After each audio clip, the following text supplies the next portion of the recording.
Isang magandang umaga, mga ka-hunter. Unang umaga dito sa Libya, makatapos ang 2 buwang bakasyon sa Pilipinas. Yon, titingnan natin ang ating kaingin sa labas. Yon, mainit na agad ang araw, mag-alas 7 pa lang ng umaga. Namiss ko ang aking mga tanim sa aking kaingin. Yun lang, di ko na alam paano buksan ang aking mahiwagang pintuan. Yun, nabuksan ko na. Bumungad sa akin ang aking tanim na sili na punong-puno ng bunga. Ayun, kita nyo mga ka-hunter, may green at pula ang aking sili. Sarap niyang gataan.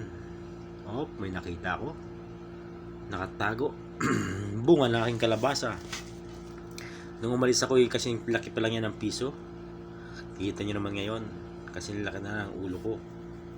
Namatay na yung puno, pero yung bunga nakatago. Galing, may pang pakbit ako mamaya. Yun yung aking salay, tanlad, kangkong, yung iba ay namatay na sa init.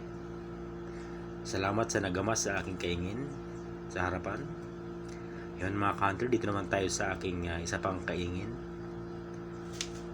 Parang naliligaw na yata ako. Parang nasa Amazon forest na.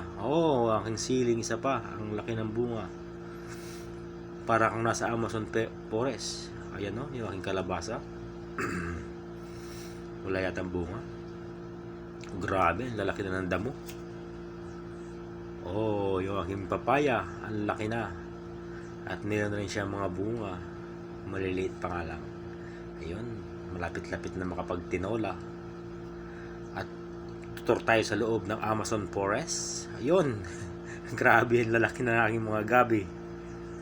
Mga taro. Yun, grabe, ang dami na, ang Laguna Pati yung damo, mataas pa sa akin. Buti hindi nagagalit nyo aking mga kapitbahay. Kasi grabe ng damo dito sa aking kaingin. Ayan kita nyo yung damo, matangkad pa sa akin. Yun, ipiplex ko ang aking mga tanim na gabi. Sa Bicolin natong. Tingnan nyo naman mga ka-hunter. Isang dahon lang yan, baka isang kawali na. Grabe, laki. Wala rin nangunguha ng gabi, umalis lang ako. Ayan grabe. Gubat ng gabi sa gitna ng Libya. Yung aking mga kaibigan sa Benghazi, ang dami ng gabi dito, ba't di kayo nakuha? Ito yung puti na galing sa Egypt. Yun kaya lang pala sobrang laki. Tingnan nyo naman, pwede nang gagawing payong ang dahon ng gabi. Isa lang yan na dahon. Ito, kita nyo. Pag ito niluto nyo, ginawa nyo laing, yung puno nyo, baka isa lang dahon ito, isang kawali na. Sobrang laki. Kamas tayo ang Ayan lamot sa kaingin. Grabe. Pati damo, ang dami. Mata mo na. Aking kaingin. Mga paggamas ng kunti sa aking kainin. Bubunutin ko lang na aking kamay. Kasi buhangin naman yung dito, madali siyang mabunot. Ayan diba? Dali lang maggawas dito grabe yung damo dito. Pwede nang gawing haligi ng bahay yung mga damo. Kala nyo mga damo kayo, babawasan ko kayo. Bunot. Pati yung kamuti ko, may pantanlad na naligaw sa munting kainin sa Libya. Yun. Sa mga may gusto ng gabi dyan dito sa Libya, punta lang kayo dito sa aking kaingin at sobrang dami na. Kailangan ng bawasan. Baka tayo may pabarangay na. Naging gubat na yung Libya. Ito yung aking kaingin sa Libya. Sobrang damo. Walang nagamas sa aking kaingin. Kita nyo yung damo. Baka may ahas na dito. Kaya kailangan gamasan natin. Buwasan natin ng kunti ang damo. Diba? Para naman mabawas-bawasan yung damo. Ayun. Ang dami yung bulaklak na aking kalabasa. May nakita akong lalaking bunga ng bulaklak ng kalabasa. At gagawin tayo ng pollination. Yan o, di ba? Yan ang manual pollination. Hindi ko alam ang tawag sa ano na yan. Ginagawa ganyan.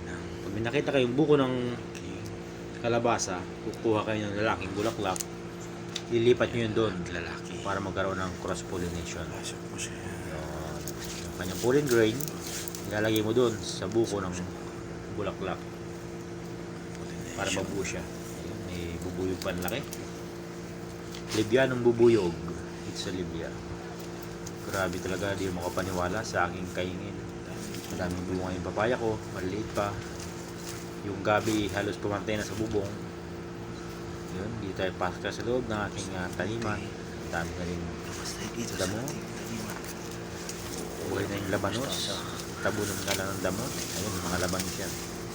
Dito. Ang lagi sinigang na lapu-lapu. Panos. Pataba ng damo. Bukas natin ng konti. Tapos. Nakakatuwa naman. Hindi namatay yung aking mga tanim. Tubig. Dahil kung bulaklak. Wala nga lang bunga. Yung kalabasa sa kabila. So yun mga ka-hunter, bawa maggawas tayo ng konti. Bukas natin yung mga damo. Para naman lalong tumaba yung mga tanim. Mainit na. At ako'y gutom na. Gusto kong kainin itong sili. Sili. Hindi ko alam kung maanghang pa ba yan. Grabe oh. Amazon Forest. Ito yung aking sa harapan. Daming bunga ng sili. Ng kalabasa. Gagataan kong may sili. Bunga ng kalabasa. Laki. Kung may titanim, hiyaanihin. Yan ang totoo. So yung mga kahanda, hanggang dito lang. Bye-bye!